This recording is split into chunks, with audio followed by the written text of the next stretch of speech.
妖怪爆災が。そして妖怪と人間の血を引く存在残月。半妖。これは3人の半妖の少女たちの新たなる物語。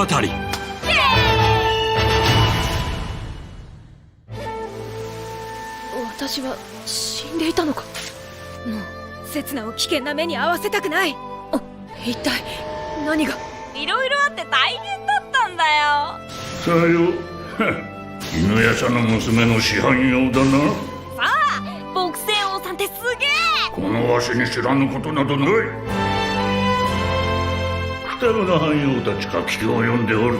それがゆかりの断ち切りか。東東祭の仕業か。刹那。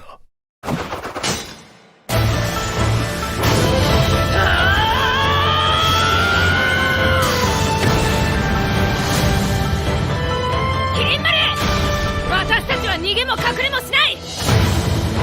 あなたなら残政権を持つにふさわしいお方だと思います。夜叉姫の本当の使命と間違いねえ。おふくろと親父だ。全ての謎が今明かされる。とは来るぞ、相当の総流派。テレビアニメ「戦国おとぎ草子半妖の夜叉姫」。どうか子供たちが無事でありますように。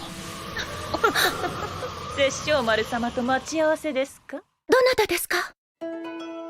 半妖の双子はどこ。